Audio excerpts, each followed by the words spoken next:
नमस्कार my dear students, पोपिलाडवाल की तरफ से आप सभी साथियों का मार्डूसन एकेडमी में स्वागत है।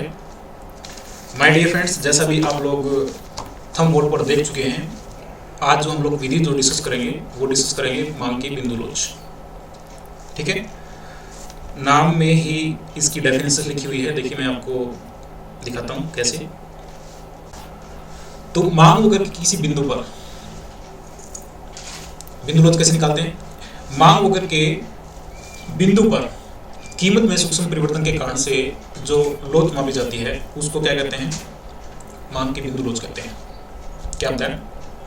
मांग वक्र के किसी भी बिंदु के ऊपर कीमत में सूक्ष्म परिवर्तन के कारण से जो लोच मापी जाती है उसको हम लोग मांग की बिंदु लोच कहते हैं। ठीक है, अब जैसे अगर हम बात करें मांग वक्र की, तो ये अपना एक मांग वक्र ले लिया हमने छोटा सा। ठीक है, ये डी ले लिया। इसका हमें पता होता है ओ एक्सिस होता है, वाई एक्सिस होता है, और ये जो है हमने एम एन एक डिमांड कर्व ले लिया। तो इस एम एन डिमांड वक्र के किसी भी बिंदु के ऊपर जो कीमत में सूक्ष्म परिवर्तन के कारण से जो लोच मापी जाएगी उसको हम लोग बिंदु लोच कहते हैं। इसका मतलब यह है कि मांग वक्र के किसी भी बिंदु के ऊपर, बिंदु ये भी हो सकता है, बिंदु ये भी हो सकता है, बिंदु ये भी हो सकता है, और बिंदु और भी बहुत ज़्यादा हैं। तो सभी बिंदुओं के ऊपर मांग की जो लोच रहेगी वो अलग अलग रहेगी। ठीक है, एक सरल मांग वक्र पर कीमत लोच वक्र के ढलान तथा बिंदु जिस पर लोच मापी जाती है उसके ऊपर निर्भर करता है। ठीक है, इसलिए हम ये कह सकते हैं कि मांग वक्र के प्रत्येक बिंदु पर मांग की जो लोच रहेगी वो अलग अलग रहेगी। ठीक है, जैसे कि अगर हम बात करें इसकी, तो इसके ऊपर लोच अलग रहेगी, बी के ऊपर लोच अलग रहेगी, सी के ऊपर अलग रहेगी, एम के ऊपर अलग रहेगी, और एन के ऊपर अलग रहेगी। तो लोच को निकालने का जो सूत्र है, जो फॉर्मूला है, वो क्या है मैं आपको लिख के दिखा देता हूँ। लोच जो रहेगी, सूत्र जो रहेगा वो रहेगा हमारा elasticity of demand equal to से पहले हमारा जो ना निशान इसके अंदर आता है माइनस का। ऐसा क्यों होता है? क्योंकि यहाँ पर हमारी जो ना प्राइस होती है और ये जो है क्वांटिटी होती है। तो प्राइस का और क्वांटिटी का नेगेटिव रिलेशंस होता है। जब कीमत बढ़ती है तो मांग घटती है, और जब कीमत घटती है तो मांग बढ़ती है। तो वो क्या दिखाता है? नेगेटिव रिलेशंस दिखाता है। इसलिए यहाँ पर साइन क्या होता है? नेगेटिव होता है। फॉर्मूला होता है P by Q into delta Q by delta P। ये लोच को निकालने का सूत्र होता है। ठीक है, तो यहाँ अगर हम बात करें, यहाँ पर बात कर लेते हैं, एक सरल मांग वक्र ले लेते हैं। ठीक है, ये ले लिया सरल मांग वक्र, ओ एक्सिस लिया, वाई एक्सिस लिया, और सरल मांग वक्र ले लेते हैं ये वाला। ठीक है, वही हमने ले लिया एम एन सरल मांग वक्र है, और इसके ऊपर जो है हम लोग लोच निकालेंगे अभी। ठीक है, तो लोच निकालने के लिए देखिए मैं आपको कुछ बातें बताना चाहता हूँ। एम एन एक सरल मांग वक्र है, और इसके ऊपर अगर हम बात करें ए बिंदु की, जैसे हमने इसकी बात की थी, इस वक्र की बात की थी, ए बिंदु की यहीं पर बात कर लेते हैं। तो ए बिंदु के ऊपर जो लोच निकालेंगे तो वो लोच क्या होगी? ए के ऊपर ए एन बटे में ए एम। इसका मतलब क्या हुआ कि जिस भी बिंदु के ऊपर हमने बात करनी है उस बिंदु से निचला हिस्सा यानी कि ए एन बटे में ऊपर वाला हिस्सा यानी कि ए एम। किसी भी बिंदु के ऊपर बात करेंगे तो क्या होगा? निचला हिस्सा बटे में ऊपर वाला हिस्सा। ये क्या है? हमारा फॉर्मूला है। ठीक है, लोच निकालने का, और ये भी अपना क्या है? फॉर्मूला है। तो आई थिंक्स आपको बात समझ में आ गई हुई है फॉर्मूले वाली। अब चलते हैं कीमत में सूक्ष्म परिवर्तन के कारण से जो लोच मापी जाती है वो कैसे।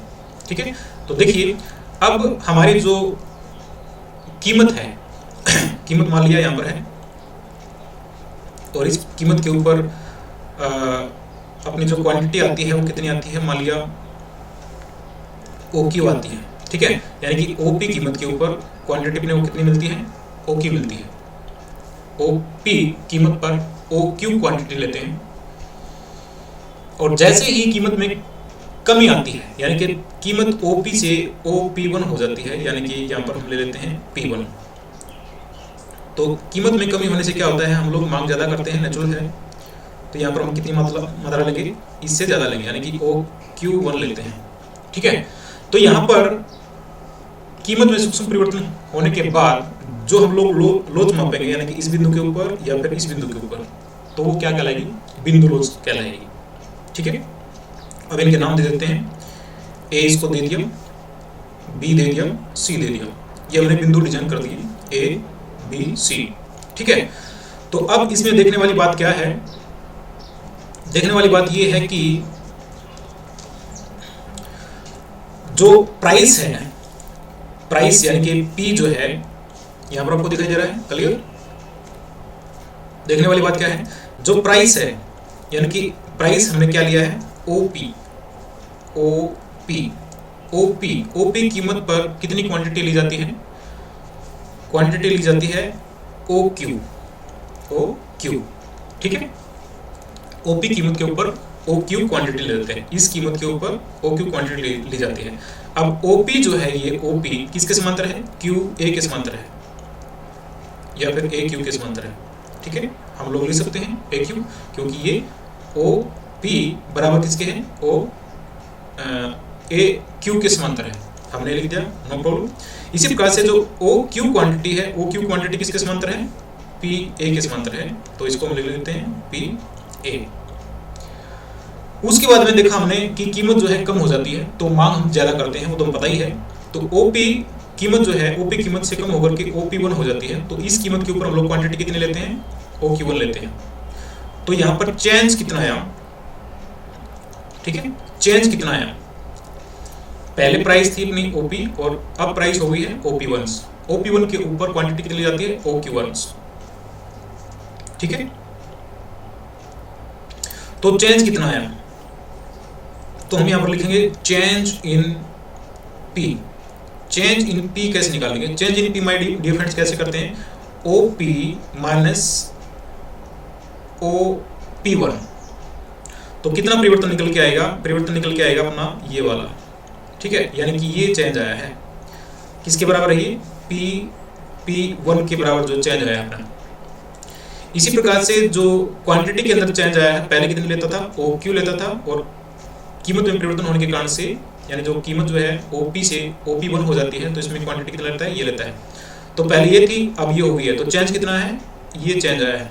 ठीक है, तो यहाँ पर डेल्टा Q जो लिखते हैं हम, यहाँ पर क्या हो गया हमारा Q1। ठीक है, हमने चेंज इन प्राइस देख लिया, चेंज इन Q भी देख लिया। अब ये जो PP1 है किसके समांतर है, PP1 हमारा समांतर है इसके, यानी कि AB के समांतर है, हम लोग ले सकते हैं AB के समांतर है। और इसी प्रकार से जो Q1 है ये BC के समांतर है। ठीक है, ये भी आपको समझ में आएगा। चलिए, इन्हीं पॉइंट्सों के माध्यम से हम लोग बात करेंगे बिंदु लोच। ठीक है, बिंदु लोच को निकालेंगे। अब देखिए, हमें पता है सूत्र जो है हमारा वो क्या है, P/Q into delta Q by delta P। अब इसी सूत्र के अंदर हम ये वैल्यू रख देते हैं, ये वाली। ठीक है, देखो रख देते हैं, पहले तो रख देते हैं फॉर्मूला। पहले तो क्या कर देते हैं, हम यहाँ पर फॉर्मूला दोबारा से लिख देते हैं, elasticity of demand equal to minus और P के स्थान पर डायरेक्ट वैल्यू रख देते हैं, P के स्थान पर क्या रख देते हैं, AQ रख देते हैं, AQ। ठीक है, AQ और Q क्या है, PA, या फिर AB भी बोल सकते हैं। इनटू क्या है, डेल्टा Q क्या है, डेल्टा Q है BC, और डेल्टा P क्या है, AB। इसी फॉर्मूले के अंदर हमने चेंज करके वैल्यू रख दी, P के स्थान पर ये दी, Q के स्थान पर ये, और डेल्टा P के स्थान पर ये, और डेल्टा Q के स्थान पर ये। सिर्फ और सिर्फ क्या किया है, वैल्यू जो है हमने जो चेंज की है वो रखा है। ठीक है, अब इसको क्या देते हैं, एक नाम दे देते हैं कि भाई ये समीकरण जो है 1 है। फॉर्मूले के अंदर पुट कर दिया, मतलब जो मान हमारे चेंज किए हैं उसको रख दिया। ठीक है, तो अब क्या करते हैं, इसके अंदर थोड़ा सा जो हमने प्रमेय पढ़ी है 10वीं क्लास के अंदर, प्लस टू के अंदर उस तरीके से हम तो इसमें थोड़ा नज़र मारते हैं। क्या, देखिए ग्राफ आपको दिख रहा है? हाँ दिख रहा है, बिल्कुल क्लियर दिख रहा है। तो इसके अंदर देखिए जो त्रिभुज है आपको दिखाई दे रही होंगी, एक तो त्रिभुज है ABC, ये त्रिभुज है। तो त्रिभुज ट्रायंगल्स का की ABC, और एक और त्रिभुज दिख रही होगी AQN। अब इन दोनों त्रिभुजों के अंदर सिमिलरिटी है, समानता है, समरूपता है। कैसे? क्यों? क्योंकि इनकी भुजाओं का अनुपात जो है बराबर है, और हमें पता है कि इन दो त्रिभुजों की भुजाओं का अनुपात जब बराबर होता है तो वो क्या होते हैं? समरूप होती हैं। इसलिए क्या है कि हम ये बात लिख देते हैं, इनकी भुजाओं का अनुपात क्या है? बराबर है, इसलिए क्या है? ये समरूप है। त्रिभुज क्या है? ABC समरूप है त्रिभुज AQN, ठीक है। इसलिए हम लोग क्या ले लेते हैं? इनकी भुजाओं का अनुपात, ये आपको दिखाई दे रहा है, ये लिखा हमने अकॉर्डिंग टू ABC, यानी कि ABC के अकॉर्डिंग। अब BC बटे में AB और बराबर हो गया QN बटे में AQ, ठीक है, डजंट मैटर। चलिए बहुत बढ़िया। अब जो हमने सूत्र लिया था ये AQ बटे में AP इंटू BC बटे में AB, ये जो फॉर्मूला लिया है इसके अंदर हम लोग कुछ अपडेट करते हैं, ठीक है। अब ये जो समीकरण 2 है, समीकरण 2 का मतलब ये है कि BC बटे में AB और QN बटे में QA के स्थान पर हम लोग कभी भी जरूरत पड़ती है तो इनको हम लोग यूज कर सकते हैं। यानी BC बटे AB के स्थान पर QN बटे QA भी रख सकते हैं, या फिर QN बटे QA के स्थान पर BC बटे AB भी रख सकते हैं। दोनों ही का मान हम लोग रख सकते हैं। तो इसको कहाँ पर रखते हैं? फॉर्मूले के अंदर रख देते हैं, यानी इसी मान को किसके अंदर रख देते हैं? इस फॉर्मूले के अंदर रख देते हैं। फॉर्मूला ये है अपने पास में, ये वाला फॉर्मूला, ठीक है। तो इसके अंदर रख देते हैं। अब यहाँ पर क्या है? फॉर्मूला क्या है इलास्टिसिटी का? ये है, मैंने इसका निशान AQ बटे AB है इंटू BC बटे AB है ना। ये BC बटे जो AB है, हमने जो पहले इसमें ये डाला है BC बटे AB लिया है, यानी कि delta Q by delta P लिया है, ये वाला। इसके स्थान पर हम क्या लिख देते हैं? BC बटे AB के स्थान पर, यानी कि इसके स्थान पर क्या कर देते हैं? इसको रख देते हैं, ठीक है। QN बटे QA, ये मान रख दिया, QN बटे QA। और पेज की शॉर्टेज होगी, चलो कोई बात नहीं, यहाँ तक ठीक है। हाँ यहाँ तक ठीक है। तो चलो मैं इस लाइन्स को जो है दोबारा से कर देता हूँ, यहाँ से उठा करके। ये जो फॉर्मूला मैं लेके आ रहा हूँ यहाँ पर क्या है कि अपने पास में जो फॉर्मूला था इलास्टिसिटी का, क्या था? AQ बटे में AP इंटू QN बटे में QA। तो QA से QA काट दिया, यहाँ पर बच गया अपने पास में क्या? QN बटे AP, ये है। और हमें पता है AP बराबर है, किसके बराबर है? AP बराबर है OQ के। इसलिए हम क्या रखते हैं? AP के स्थान पर OQ रख देते हैं, इसलिए QN बटे में OQ हो जाता है। इतना है ये क्या निकल रहा है? इलास्टिसिटी ऑफ डिमांड निकल के आ रहा है, ठीक है। यानी QN बटे OQ, QN बटे में OQ। तो Q की बात कर रहा है, Q बिंदु के ऊपर लोच निकाल रहा है, ये निचला हिस्सा बटे में ऊपर वाला हिस्सा, ठीक है, वही बात निकाल रहे हैं यहाँ पर भी। अब त्रिभुज क्या लेते हैं? दूसरी लेते हैं, एक त्रिभुज और ले लेते हैं। त्रिभुज कौन सी लेते हैं? त्रिभुज लेते हैं यहाँ पर ये वाली AQN त्रिभुज क्या की? AQN, यानी कि AQN। और एक त्रिभुज लेते हैं MPA,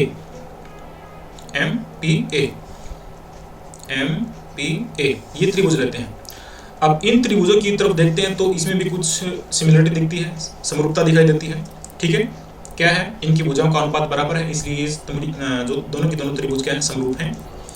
लिख सकते हैं जब किसी दो त्रिभुज की भुजाओं का अनुपात बराबर होता है तो वो समरूप होंगी। तो ये क्या है?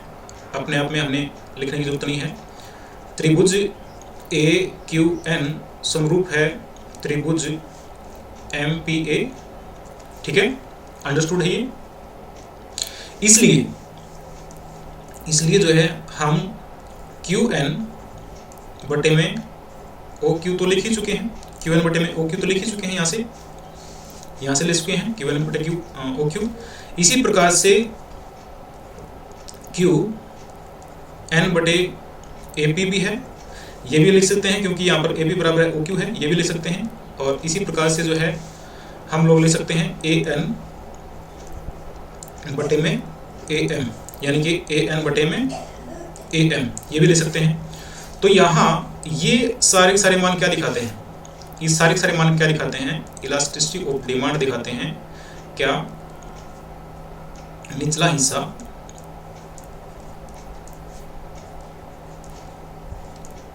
बटे में ऊपर वाला हिस्सा, ठीक है। तो ये क्या दिखाता है, निचला हिस्सा बटे में ऊपर वाला हिस्सा। और हमने क्या बात की थी, मांग वक्र के किसी बिंदु पर कीमत में सूक्ष्म परिवर्तन के कारण से जो लोच मापी जाती है उसे क्या कहते हैं, मांग की बिंदु लोच कहते हैं। मांग वक्र के किसी बिंदु पर जो लोच मापी जाती है उसको बिंदु लोच कहते हैं, ठीक है। या फिर बिल्कुल शॉर्ट में ये कहेंगे कि मांग वक्र के बिंदु पर कीमत में सूक्ष्म परिवर्तन के कारण से जो लोच मापी जाती है उसे हम मांग की बिंदु लोच कहते हैं। तो एक सरल मांग वक्र कोई भी हो सकता है, सरल मांग वक्र पर कीमत लोच वक्र के ढलान तथा बिंदु जिस पर लोच मापी जाती है उस पर निर्भर करेगी। इसलिए जो है मांग वक्र के हर बिंदु के ऊपर लोच जो रहेगी वो अलग अलग रहेगी, ठीक है। A बिंदु पर लोच अलग रहेगी, C पे अलग रहेगी, Q पे अलग रहेगी और Q1 के ऊपर अलग रहेगी, यानी कि हर बिंदु के ऊपर जो है लोच जो है अलग अलग मापी जाती है। तो ये था हमारा मांग की बिंदु लोच। कैसा लगा कमेंट करके जरूर बताएं, लाइक करें, सब्सक्राइब करें, शेयर करें और थैंक यू फॉर वॉचिंग।